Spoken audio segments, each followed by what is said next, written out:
Software ഡെവലപ്മെൻറ്റിലെ requirement specification, analysis, design, coding എന്നീ സ്റ്റേജസിന് ശേഷമുള്ള ഒരു സ്റ്റേജാണ് ടെസ്റ്റിംഗ് എന്ന് പറയുന്നത്. ടെസ്റ്റിംഗ് ചെയ്യാനായി ഏകദേശം സോഫ്റ്റ്വെയർ ഡെവലപ്മെൻറ്റ് മൊത്തം സമയത്തിൽ 20-30 മുതൽ 50% വരെ സമയം എടുക്കാറുണ്ട്. അപ്പോൾ കൂടുതൽ സമയം ചിലവാക്കി നമ്മളുടെ സോഫ്റ്റ്വെയറിൻ്റെ ക്വാളിറ്റി കൂട്ടുക എന്നുള്ളതാണ് ടെസ്റ്റിംഗ് എന്ന ഫേസിൻ്റെ പ്രധാന ദൗത്യം. തൊട്ടുമുന്നുള്ള സ്റ്റേജസ്, അതായത് റിക്വയർമെൻറ്റ്, SRS അല്ലെങ്കിൽ ഡിസൈൻ, കോഡിംഗ്, ഇവിടെയെല്ലാം എറേഴ്സ് ഉണ്ടാകും. ഇപ്പോൾ SRSനകത്ത് എറേഴ്സ് ഉണ്ടാകാം, അതല്ലെങ്കിൽ ഡിസൈൻ ഡോക്യുമെൻറ്റ്സിനകത്ത് എറേഴ്സ് ഉണ്ടാകാം, കോഡിങ്ങിനകത്തും എറേഴ്സ് ഒളിഞ്ഞു കിടപ്പുണ്ടാകാം, സിൻടാക്സ് എറർ ഇല്ലെങ്കിൽ തന്നെ മറ്റു എറേഴ്സ് കാണാം.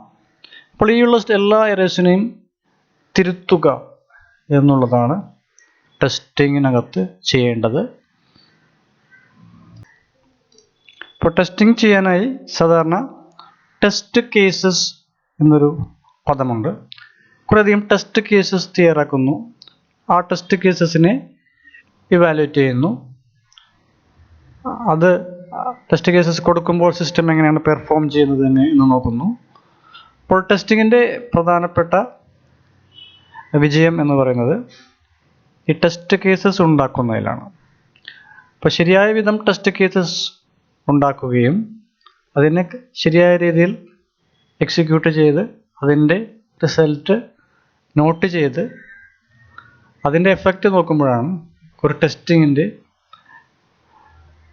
വിജയമായിരുന്നോ അല്ലയോ എന്നുള്ളത് മനസ്സിലാക്കാൻ കഴിയുന്നത്. അപ്പോൾ ശരിയായ വിധത്തിൽ ടെസ്റ്റ് കേസസ് ചെയ്താൽ ഒരു സോഫ്റ്റ്വെയറിൻ്റെ 99% റിസൾട്ട് നമുക്ക് കിട്ടുന്നതാണ്. പ്രധാനമായും കുറേയധികം ടെസ്റ്റിംഗ് മെത്തേഡ്സാണ് ഇവിടെ പഠിക്കുന്നത്. ബ്ലാക്ക് ബോക്സ് ടെസ്റ്റിംഗ് അല്ലെങ്കിൽ ഫങ്ഷണൽ ടെസ്റ്റിംഗ്, അതേപോലെ വൈറ്റ് ബോക്സ് അല്ലെങ്കിൽ സ്ട്രക്ചറൽ ടെസ്റ്റിംഗ്. ഇത് രണ്ടുമാണ് പ്രധാനപ്പെട്ട 2 ടെസ്റ്റിംഗ് മെത്തേഡ്സ്. ഇത് ഉപയോഗിച്ചുകൊണ്ടാണ് നമ്മൾ ടെസ്റ്റിംഗ് നടത്തുന്നത്. ആദ്യം ടെസ്റ്റിങ്ങുമായി ബന്ധപ്പെട്ട കുറച്ച് അടിസ്ഥാനപരമായ പദങ്ങൾ പരിചയപ്പെടാം. ഒന്നാമത്തെ പദം എറർ എന്നാണ് പറയുന്നത്.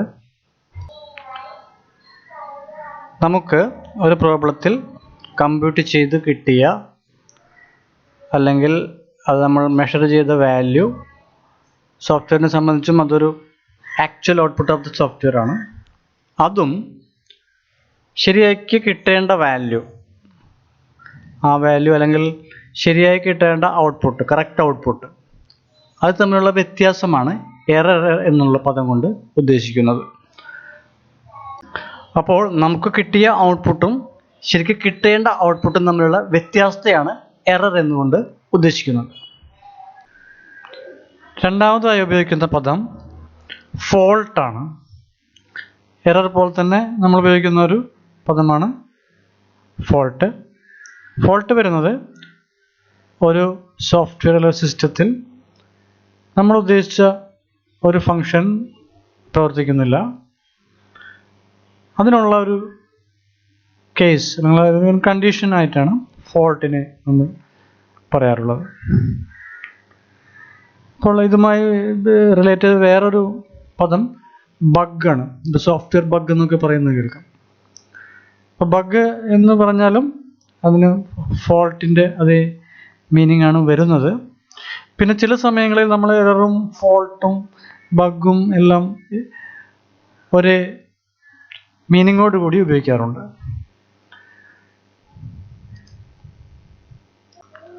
അപ്പോൾ ഒരു സിസ്റ്റത്തിൽ അല്ലെങ്കിൽ സോഫ്റ്റ്വെയറിൽ ഒരു നമ്മൾ ഉദ്ദേശിച്ച ഫംഗ്ഷൻ വർക്ക് ചെയ്യുന്നില്ലെങ്കിൽ നമുക്കതിനെ ഫോൾട്ട് എന്ന് വിളിക്കാം. അടുത്ത പദം ഫെയിലിയർ ആണ്. സോഫ്റ്റ്വെയർ ഫെയിലിയർ എന്നൊക്കെ പറയാറുണ്ട്. ഒരു സോഫ്റ്റ്വെയർ സിസ്റ്റത്തിൽ നമ്മൾ ഉദ്ദേശിച്ചൊരു ഫങ്ഷൻ അതിൻ്റെ SRS അല്ലെങ്കിൽ സ്പെസിഫിക്കേഷൻ അനുസരിച്ച് കൃത്യമായി പ്രവർത്തിക്കുന്നില്ലെങ്കിൽ നമ്മളതിനെ ഫെയിലിയർ എന്ന് വിളിക്കും. അപ്പോൾ SRSൽ നമ്മളൊരു കാര്യം എഴുതുന്നു, സ്പെസിഫിക്കേഷനിൽ അത് ക്ലിയറായി പറയുന്നുണ്ട്. എന്നാൽ ആ കാര്യം കൃത്യമായ രീതിയിൽ അവസാനം ഡെവലപ്പ് ചെയ്ത സോഫ്റ്റ്വെയർ ഇല്ലെങ്കിൽ നമ്മളതിനെ സോഫ്റ്റ്വെയർ ഫെയിലിയർ എന്നാണ് പറയുന്നത്. അപ്പോൾ സാധാരണ എററിലും ഫോൾട്ടിലും വരാത്ത കാര്യങ്ങൾ കൂടി ഫെയിലിയറിനകത്ത് വരുന്നു. ഒരു എക്സാമ്പിൾ പറയുകയാണെങ്കിൽ, ഇപ്പോൾ സോഫ്റ്റ്വെയറിനകത്ത് നമ്മൾ ഒരു സ്പെസിഫിക്കേഷനകത്ത് കൃത്യമായി ഒരു കാര്യം അവിടെ പറയുന്നുണ്ട്, അത് പ്രവർത്തിക്കുന്നുണ്ട്, പക്ഷേ അത് കൃത്യമായ പെർഫോമൻസ് അതിന് കിട്ടുന്നില്ല. അപ്പോൾ അതിനെ നമ്മൾ സോഫ്റ്റ്വെയർ ഫെയിലിയർ എന്നാണ് പറയുന്നത്. അപ്പോൾ ഒരു ബില്ലടിക്കുന്നു, ആ ബില്ലിന് SRSൽ പറയുന്നത് അത് 30 സെക്കൻഡ് കൊണ്ടാണ് ബില്ലടിക്കണം എന്നാണ് കൃത്യമായി SRSൽ പറയുന്നത്. എന്നാൽ നമ്മളുണ്ടാക്കിയ സോഫ്റ്റ്വെയർ അത് ബില്ലടിക്കുമ്പോൾ 1 മിനിറ്റ് കൊണ്ടാണ് അത് ബില്ലടിക്കുന്നതെങ്കിൽ അതൊരു സോഫ്റ്റ്വെയർ ഫെയിലിയർ ആയിട്ട് കണക്കാക്കാം. കാരണം അത് പ്രവർത്തിക്കുന്നുണ്ട്, ബില്ലടിക്കുന്നുണ്ട്, പക്ഷേ അതിൻ്റെ ബിഹേവിയർ വ്യത്യാസമുണ്ട്. അതൊരു എക്സാമ്പിളാണ് ഫെയിലിയറിന്. നമ്മൾ ഉദ്ദേശിച്ചൊരു കാര്യം കൃത്യമായ സ്പെസിഫിക്കേഷന് അനുസരിച്ച് പ്രവർത്തിക്കുന്നില്ല, ആണ് ഫെയിലിയർ കൊണ്ട് ഉദ്ദേശിക്കുന്നത്. മറ്റൊരു കാരണം ഫെയിലിയറിന് നേരത്തെ പറഞ്ഞ പോലെ ഫോൾട്ട് ആയിരിക്കാം. ഒരു ഫോൾട്ട് ഉണ്ടെങ്കിൽ ചിലപ്പോൾ ഒരു സോഫ്റ്റ്വെയറിന് ഫെയിലിയർ സംഭവിക്കാം. എന്നാൽ ഫോൾട്ട് ഉണ്ടായതുകൊണ്ട് ചില സാഹചര്യങ്ങളിൽ ഫെയിലിയർ ഉണ്ടാകാതെയും പോകാം. അതൊരു ചെറിയൊരു ഫോൾട്ടായി ചിലപ്പോൾ അവിടെ കിടക്കുന്നു, പക്ഷേ മറ്റുള്ള ഭാഗങ്ങൾ ശരിയായി പ്രവർത്തിക്കുന്നത് കൊണ്ട് ഒരു പക്ഷേ യൂസറിന് വലിയ കുഴപ്പമില്ലാതെ പോകാൻ കഴിയും. ചില കാര്യങ്ങളിൽ ഫോൾട്ട് ഉണ്ടെങ്കിലും ഫോൾട്ട് അല്ലെങ്കിൽ ചില ഫംഗ്ഷനുകൾ കൃത്യമായി പ്രവർത്തിക്കുന്നില്ലെങ്കിലും ചിലപ്പോൾ സോഫ്റ്റ്വെയർ അന്തിമമായി ഉദ്ദേശിച്ച കാര്യങ്ങൾ ചെയ്യുന്നുണ്ടാകും കുറേയൊക്കെ. അപ്പോൾ അത് ചില സാഹചര്യങ്ങളിൽ അതൊരു ഫെയിലിയർ ആയിട്ട് വരാം. അപ്പോൾ ഫോൾട്ട് ചിലപ്പോൾ അത് ഫെയിലിയർ ആയേക്കാം, പക്ഷേ ഫോൾട്ട് ഉണ്ടായതുകൊണ്ട് അത് ഫെയിലിയർ ആവണമെന്നില്ല. അപ്പോൾ ഈ കാരണങ്ങൾ കൊണ്ട് തന്നെ ഫെയിലിയറിന് കൃത്യമായ ഒരു ഡെഫിനിഷൻ ഇല്ല. അത് ആ പ്രൊജക്റ്റുമായി ബന്ധപ്പെട്ടിരിക്കുന്നു. ഇപ്പോൾ സോഫ്റ്റ്വെയർ പ്രൊജക്റ്റ് ചെയ്യുന്ന മാനേജർക്ക് വേണമെങ്കിൽ സിസ്റ്റം അനലിസ്റ്റ് വേണമെങ്കിൽ തീരുമാനിക്കാം, അവസാനം ഇത് ഡെവലപ്പ് ചെയ്ത് കഴിഞ്ഞാൽ ചില സാഹചര്യങ്ങളിൽ അതൊരു ഫെയിലിയർ ആയിട്ട് കണക്കാക്കും. അതേസമയം ഇത് തന്നെ വേറൊരു പ്രൊജക്റ്റ് ചെയ്യുമ്പോൾ ചിലപ്പോൾ അതൊരു ഫെയിലിയർ അല്ലാതെയും കണക്കാക്കാം.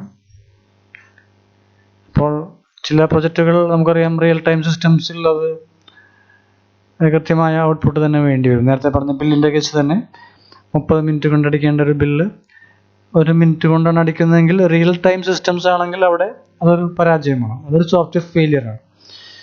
അതേസമയം ഈ കാര്യം തന്നെ വേറൊരു സാഹചര്യത്തിലാണ്, ഇപ്പോൾ സാധാരണ ഒരു സിസ്റ്റത്തിലാണ് ബില്ലടിക്കുന്നതെങ്കിൽ അവിടെ ചിലപ്പോൾ 2 മിനിറ്റ് കൊണ്ട് അടിക്കേണ്ട ബില്ല് ചിലപ്പോൾ 3 മിനിറ്റ് ആയതുകൊണ്ട് വലിയ പ്രശ്നം ഇല്ലായിരിക്കാം. അല്ലെങ്കിൽ 5 മിനിറ്റ് കൊണ്ട് ചെയ്യേണ്ട ഒരു ജോലി പെർഫോമൻസ് ആയിട്ട് പറയുന്നു, അത് 5.5 മിനിറ്റ് കൊണ്ടാണ് കഴിയുന്നതെങ്കിൽ അതൊരു എംപ്ലോയി ബില്ലാണ്, അതൊരു മാസത്തിൽ അടിക്കേണ്ട ബില്ലാണ്. അങ്ങനെയാണെങ്കിൽ ചിലപ്പോൾ അതൊരു ഫെയിലിയർ ആയിട്ട് കണക്കാക്കാറില്ല, അത് അഡ്ജസ്റ്റ് ചെയ്ത് പോകാൻ കഴിയും. അപ്പോൾ അത് സാഹചര്യത്തിനനുസരിച്ചാണ് ഈ ഫെയിലിയറിനെ തീരുമാനിക്കുന്നത്.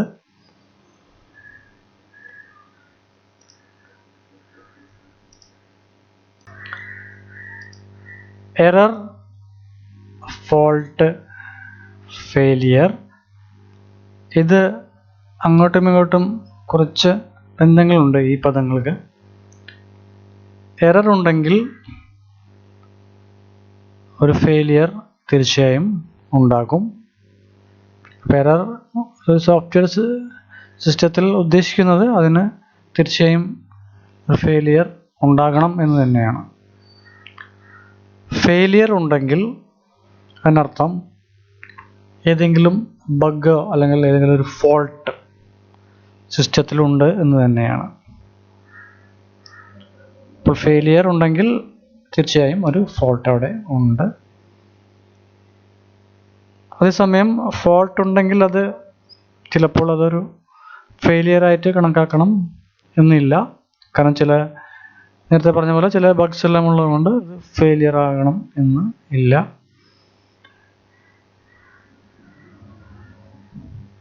ഫോൾട്ട് ഒരു സിസ്റ്റത്തിൽ ഉണ്ടെങ്കിൽ ഒരു ഫെയിലിയർ ഉണ്ടാകാൻ സാധ്യത ആകാം എന്ന് മാത്രമേ അവിടെ പറയുന്നുള്ളൂ.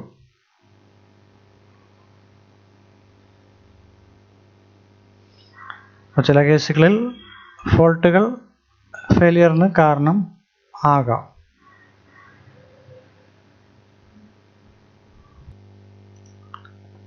അടുത്ത രണ്ട് പദങ്ങളാണ് ടെസ്റ്റ് കേസസ്, പിന്നെ ഒന്ന് ടെസ്റ്റ് ക്രൈറ്റീരിയ. ടെസ്റ്റ് കേസസ് കൊണ്ട് ഉദ്ദേശിക്കുന്നത് നമ്മൾ ടെസ്റ്റിങ്ങിനായി ഉപയോഗിക്കുന്ന ഒരു ഇൻപുട്ടും പിന്നെ അതിൻ്റെ ഔട്ട്പുട്ടുമാണ്. യഥാർത്ഥത്തിൽ നമ്മൾ ചെക്ക് ചെയ്യാൻ കൊടുക്കുന്ന ഇൻപുട്ട് ആണ് ഇവിടെ ഉദ്ദേശിക്കുന്നത്. അപ്പോൾ അതുകൊണ്ട് തന്നെ നല്ല ടെസ്റ്റ് കേസസ് ഉണ്ടെങ്കിൽ നമുക്ക് കൂടുതൽ എറേഴ്സിനെ അല്ലെങ്കിൽ ഫോൾട്ട്സിനെ കണ്ടെത്താൻ കഴിയും. അതുകൊണ്ട് തന്നെ ഏറ്റവും മികച്ച രീതിയിലുള്ള ടെസ്റ്റ് കേസസ് ഉണ്ടാക്കലാണ് ആദ്യത്തെ ടെസ്റ്റിങ്ങിൽ വരുന്ന ജോലി. അപ്പോൾ ഒരു ടെസ്റ്റ് കേസ് കൊടുക്കുമ്പോൾ നമുക്കൊരു ഔട്ട്പുട്ട് കിട്ടുന്നു. അതിനെ ചെക്ക് ചെയ്യുമ്പോൾ നമുക്കറിയാം അത് ശരിയായ രീതിയിലാണ് അത് ബിഹേവ് ചെയ്യുന്നത്. കൃത്യമായ ഇൻപുട്ടും ഔട്ട്പുട്ടും അത് കൃത്യമാണെങ്കിൽ ഓക്കെ, അത് പ്രോഗ്രാം കൃത്യമായി വർക്ക് ചെയ്യുന്നു. എന്നാൽ നമുക്ക് ഒരു ഇൻപുട്ടും ഒരു ഔട്ട്പുട്ടും കൂടുതൽ ഒരു ടെസ്റ്റ് കേസ് കൊടുത്തുകൊണ്ട് ഒരിക്കലും ഒരു പ്രോഗ്രാമിൽ എറർ ഇല്ല എന്ന് പറയാൻ കഴിയില്ല. അപ്പോൾ നമ്മൾ ചെയ്യേണ്ടത് ഒരു പ്രോഗ്രാമിനെ തന്നെ ചെക്ക് ചെയ്യാനായി കുറേയധികം കേസ് ഉണ്ടാക്കേണ്ടി വരും, അതായത് ടെസ്റ്റ് കേസസ് ഉണ്ടാക്കേണ്ടി വരും. അപ്പോൾ ഏറ്റവും മികച്ച ടെസ്റ്റ് കേസസ് എന്ന് പറയുന്നത് ഒരു പ്രോഗ്രാമിൽ ഒരു എററും ഇല്ല എന്ന് സൂചിപ്പിക്കുന്നതാണ് ഏറ്റവും മികച്ച ടെസ്റ്റ് കേസസ്. എന്നാൽ അങ്ങനെ ഒരു ടെസ്റ്റ് കേസ് ഉണ്ടാക്കാൻ ഒരിക്കലും കഴിയില്ല. കാരണം ഏതൊക്കെ രീതിയിൽ ടെസ്റ്റ് കേസസ് ഉണ്ടാക്കിയാലും നമുക്കൊരു പ്രോഗ്രാമിലെ എല്ലാ എറേഴ്സിനെയും കണ്ടെത്താനായിട്ടുള്ള ഒരു സിറ്റുവേഷൻ അവിടെ വരുന്നില്ല, അല്ലെങ്കിൽ അത് പോസിബിൾ അല്ല.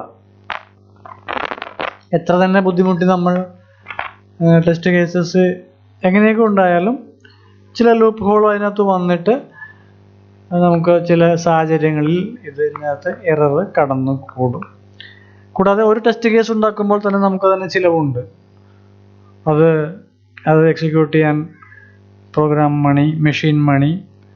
അപ്പോൾ ടെസ്റ്റ് കേസ് ഉണ്ടാക്കുമ്പോൾ തന്നെ നമ്മൾ ചെയ്യേണ്ട കാര്യം ഒരു പ്രോഗ്രാമിലെ പരമാവധി ടെസ്റ്റിങ്ങിനെ കംപ്ലീറ്റ് ചെയ്യുന്ന രീതിയിൽ വേണം ടെസ്റ്റ് കേസസ് ഉണ്ടാക്കാനായിട്ട്. അപ്പോൾ ഒരു പ്രോഗ്രാമുണ്ട്, ആ പ്രോഗ്രാമിന് പോസിബിളായിട്ട് കുറേയധികം ഇൻപുട്സ് ഉണ്ട്. അപ്പോൾ ടെസ്റ്റ് കേസ് വരുമ്പോൾ നമ്മൾ ശ്രദ്ധിക്കേണ്ടത് അതിലെ ഏറ്റവും കൂടുതൽ ഇൻപുട്സിനെ കൂടുതൽ കവർ ചെയ്യുന്ന രീതിയിലുള്ള ടെസ്റ്റ് കേസസ് നമ്മൾ ഉണ്ടാക്കണം. അപ്പോൾ ആ ഒരു ടെസ്റ്റ് കേസ് വെച്ചുകൊണ്ട് തന്നെ നമുക്ക് മാക്സിമം എറേഴ്സ് അതിനകത്ത് ഉണ്ടോ എന്നുള്ളത് ചെക്ക് ചെയ്യാം. അപ്പോൾ നമ്മുടെ പ്രധാന ജോലി ടെസ്റ്റ് കേസസിനെ മിനിമൈസ് ചെയ്യുക.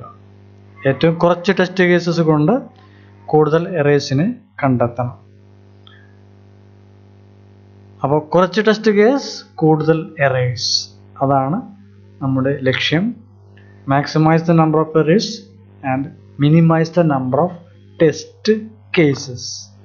ഇതാണ് ഒരു ടെസ്റ്റ് കേസസിനെ സംബന്ധിച്ച് പ്രധാനപ്പെട്ട കാര്യങ്ങൾ. ടെസ്റ്റ് കേസുമായി ബന്ധപ്പെട്ടുകൊണ്ട് വേറൊരു കാര്യം കൂടി ചെയ്യാൻ പോകുന്നതാണ്. നമ്മളൊരു പ്രോഗ്രാമിൻ്റെ എല്ലാ പോസിബിൾ ഇൻപുട്സും തയ്യാറാക്കി അതൊരു ടെസ്റ്റ് കേസസ് ആക്കി കൊടുക്കുക.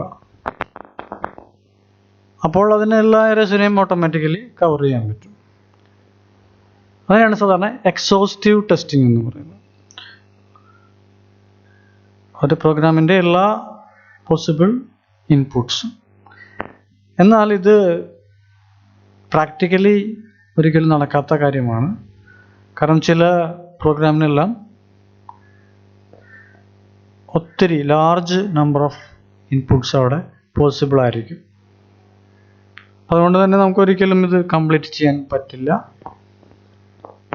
ചെറിയ ഇൻപുട്സ് എണ്ണം ആണെങ്കിൽ മാത്രമേ ഇത് പോസിബിൾ ആയിരിക്കുകയുള്ളൂ. അതുകൊണ്ട് തന്നെ എക്സോസ്റ്റീവ് ടെസ്റ്റിങ് 95% അത് പോസിബിൾ അല്ല. ടെസ്റ്റ് ക്രൈറ്റീരിയ തീരുമാനിക്കാനായി അല്ലെങ്കിൽ ടെസ്റ്റ് കേസസിന് ഉപയോഗപ്രദമായി നമുക്ക് ക്രൈറ്റീരിയ തീരുമാനിക്കാൻ പറ്റും. അതിനെയാണ് ടെസ്റ്റ് ക്രൈറ്റീരിയ എന്ന് പറയുന്നത്. ടെസ്റ്റ് സെലക്ഷൻ ക്രൈറ്റീരിയ കുറേ കണ്ടീഷൻസ് ആണ്. ടെസ്റ്റ് കേസസ് ഉണ്ടാക്കാനുള്ള കുറേ കണ്ടീഷൻസിനെയാണ് selection criterion, test selection criterion എന്ന് പറയുന്നത്. അപ്പോൾ ഒരു പ്രോഗ്രാം പി, അതൊരു പ്രോഗ്രാം, അതിന് കുറേ സ്പെസിഫിക്കേഷൻസ് ഉണ്ട് എസ്. അപ്പോൾ അതിൽ നിന്നും നമ്മളൊരു ടെസ്റ്റ് ക്രൈറ്റീരിയൻ പറയും, അതിനകത്ത് കണ്ടീഷൻസ് പറയും. അപ്പോൾ അതിൽ പറയുന്ന ക്രൈറ്റീരിയനെ അനുസരിച്ച് വേണം നമ്മൾ ടെസ്റ്റ് കേസസ് ഉണ്ടാക്കാനായിട്ട്. അപ്പോൾ ഒരു പർട്ടിക്കുലർ ടെസ്റ്റ് കേസ് ക്രൈറ്റീരിയന് വേണ്ടിയിട്ട് കുറച്ച് ടെസ്റ്റ് കേസസ്, അടുത്ത ക്രൈറ്റീരിയ പറയുമ്പോൾ അതിനനുസരിച്ച് കുറച്ച് ടെസ്റ്റ് കേസസ്, അങ്ങനെയാണ് ടെസ്റ്റിംഗ് സാധാരണ നടത്താറുള്ളത്. അപ്പോൾ ടെസ്റ്റിങ്ങിൽ നമ്മൾ ചെയ്യുന്നത് കോഡിംഗ് ആണ്, പ്രോഗ്രാമാണ്. ആ പ്രോഗ്രാമിങ്ങിൽ കുറേ സ്പെസിഫിക്കേഷൻസ് അവിടെ ഉണ്ടാകും. അതിനെയാണ് ഇവിടെ PS ആയിട്ട് പറയുന്നത്. അതിൽ നിന്നും നമ്മൾ ഉദ്ദേശിക്കുന്ന ഒരു ടെസ്റ്റ് ക്രൈറ്റീരിയ, ആ ടെസ്റ്റ് ക്രൈറ്റീരിയയിൽ നിന്നും നമ്മൾ ജനറേറ്റ് ചെയ്യുന്ന കേസസ്, ടെസ്റ്റ് കേസസിനെയാണ് ഇവിടെ T എന്നതുകൊണ്ട് ഉദ്ദേശിക്കുന്നത്. ഒരു എക്സാമ്പിൾ പറയുകയാണെങ്കിൽ നമുക്കൊരു ക്രൈറ്റീരിയനുണ്ട്. പ്രോഗ്രാമിലെ എല്ലാ വരികളും ഒരു സമയത്തെങ്കിലും പ്രവർത്തിക്കണം, ഒരു സമയത്തെങ്കിലും അത് റൺ ചെയ്യണം. അങ്ങനെയാണെങ്കിൽ നമ്മൾ ടെസ്റ്റ് കേസസ് തയ്യാറാക്കുമ്പോൾ അതിൻ്റെ ഇൻപുട്ട് എല്ലാ വരികളും ഒരു തവണയെങ്കിലും പ്രവർത്തിക്കാവുന്ന രീതിയിലാണ് തയ്യാറാക്കേണ്ടത്. അപ്പോൾ നമ്മൾ കൊടുത്ത ടെസ്റ്റ് കേസസ് അവിടെ ഇൻപുട്ടായിട്ട് കൊടുക്കുന്നു. ആ ഇൻപുട്ടുകൾ പ്രവർത്തിക്കുമ്പോൾ നമുക്ക് കുറേ ഔട്ട്പുട്ട് കിട്ടുന്നു. ഇൻപുട്ടുകൾ പ്രവർത്തിക്കുമ്പോൾ ആ പ്രോഗ്രാമിലെ എല്ലാ വരികളും ഒരു പ്രാവശ്യമെങ്കിലും പ്രവർത്തിക്കുന്ന രീതിയിലുള്ള ഇൻപുട്ടുകൾ നമ്മൾ കൊടുക്കുന്നു. അതായത് ഇപ്പോൾ നമ്മൾ ഒരു ഇഫ് സ്റ്റേറ്റ്മെൻ്റ് ഉണ്ട്, ഇഫിനകത്തൊരു എൽസും ഉണ്ട്. അപ്പോൾ അതിനുവേണ്ടി നമ്മൾ 2 കേസസ് മിനിമം വേണ്ടി വരും. കാരണം ആദ്യത്തെ ഇഫ് ട്രൂ ആകുമ്പോൾ ഒന്ന്, ഇഫിന് ശേഷമുള്ള കണ്ടീഷൻ ഫോൾസ് ആകുമ്പോൾ മറ്റൊരു കേസ്. അപ്പോൾ സാധാരണ എൽസിന് മുമ്പുള്ള സ്റ്റേറ്റ്മെൻറ്റ്സ് ആയിരിക്കും ഒരു തവണ വർക്ക് ചെയ്യുന്നത്, അടുത്ത തവണ വർക്ക് ചെയ്യുന്നത് എൽസിന് ശേഷമുള്ള വരികളായിരിക്കും.